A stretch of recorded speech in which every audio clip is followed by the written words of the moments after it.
The world may not agree on just how real professional wrestling or sports entertainment may be, but when the masses love or hate one performer more than the rest, mainstream fame is usually within reach. Not every pro wrestler who has pursued a Hollywood acting career has found success, but that might not be as bad as it sounds. Some of the greatest legends of wrestling found their way into Hollywood films, and still nobody noticed. Here are Screen Rant's 10 wrestlers you didn't know appeared in movies. We've got something we want you to take a look at. I think you'll find it interesting. Hulk Hogan.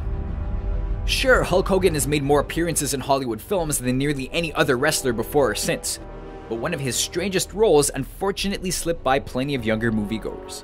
The original Gremlins is a classic, but its sequel is a whole lot weirder. Director Joe Dante was offered the job with the promise that he could do just about anything he wanted with the new batch. As a result, audiences were stunned to see the film burn up, apparently the work of the film's maniac monsters. Luckily, Hulk Hogan was sitting in the same theater, intimidating the Gremlins until they returned to the regular programming. Okay, you guys, listen up. People paid good money to see this movie.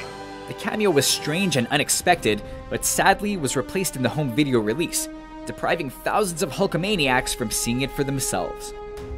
Terry Funk. He may not have gained the mainstream fame of Hulk Hogan or Randy Savage, but there aren't many Hall of Fame wrestlers who can hold a candle to Terry Funk. So it's no surprise he took his signature hardcore attitude to the big screen, appearing in movies like Roadhouse and Over the Top. It's hard to believe that the towering beast could ever be beaten in a fight by Patrick Swayze or Sam Elliott, but since he's as famous for his love of a good time as he is for his fighting, we're willing to bet he simply let the movie stars win. Lenny Montana. Beginning his wrestling career as the Zebra Kid, the Brooklyn-born Lenny Montana found success due mainly to his 6'6" frame. But when wrestling dried up for Montana in the late 60s, his size was put to another use, recruited to work as an enforcer for New York's Colombo crime family. After a stint in prison, Montana acted as a bodyguard for the family, which is what brought him onto the set of Francis Ford Coppola's Godfather. The massive but soft-spoken enforcer was immediately cast as Vito Corleone's top hitman, Luca Brasi. Even with a small part in the movie, Montana would enjoy a long acting career as a result. Captain Lou Albano. No wrestling fan of the 50s and 60s will forget Captain Lou Albano, since he racked up wins and legendary status as both a wrestler and a manager. And his long beard, face piercings, and Hawaiian shirts didn't hurt either. Despite that fame, Lou Albano's acting chops made him almost unrecognizable as the slick Sicilian Frank the Fixer in Brian De Palma's Wise Guys. Give me a Balboa, give me a beer. Frankie, Benedict, you're looking good. And even fewer fans realized the once crazed wrestler would entertain kids every week as Nintendo's mascot in the Super Mario Bros. Super Show. Now that's range. Kevin Nash. It's hard to think of a pro wrestler who has found more success than Kevin Nash. Winning almost 24 world championships and founding the NWO, the man formerly known as Diesel found legitimate fame in films and TV, most recently appearing in the Magic Mike films as Tarzan. But Nash's fans may have caught his big screen debut earlier than they thought. When the villain Shredder ingested the mutating ooze in the second Ninja Turtles movie, it was Nash who brought the gigantic Super Shredder to life. Let's be glad that none of his other roles required the actor to bury himself under a dock for no reason whatsoever. Sable. The 1990s were a serious turning point for the WWF. As the Attitude Era saw the company target new adult audiences, the new divas more than did the trick. No female wrestler was more popular than Rena Mero, better known as Sable. When Sable left the WWF in 1999, she turned to films. But we doubt that beating up former SNL cast member Chris Kattan and Corky Romano was what she had in mind. As satisfying as it was to watch her fight, the flop must have opened her eyes. She returned to wrestling shortly after. Big John Studd. It takes a special kind of villain to bring a stretcher to the ring so his opponent can be carried out when the fight is over. But Big John Studd lived up to his name, going toe-to-toe with the massive Andre the Giant.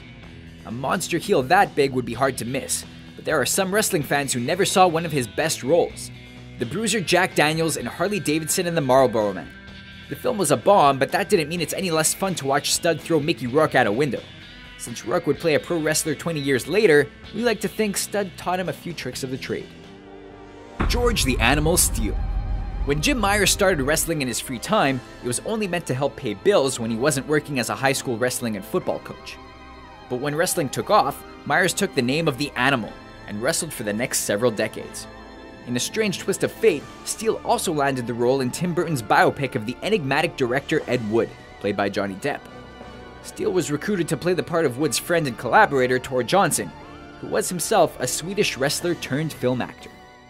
Isn't it wonderful? Ox Baker. Although he began his wrestling career as a nerdy hero, the legendary Ox Baker soon became one of the most well-known villains of the 1960s. Famous for his heated interviews and his signature move, the Heart Punch, it was only a matter of time until Ox made it into film. He's dangerous, sir. I know. I'll be okay. Escape from New York became a cult classic thanks to director John Carpenter's dystopic Manhattan prison, and Ox was definitely in top form when taking on Snake Plissken in a fight to the death. With a catchphrase as simple as "I love to hurt people," there's no doubt that he enjoyed the chance to do just that to star Kurt Russell. Kimberly Page. Diamond Dallas Page was one of the biggest names to ever come out of the WCW, but his wife and on-screen manager Kimberly was just as memorable.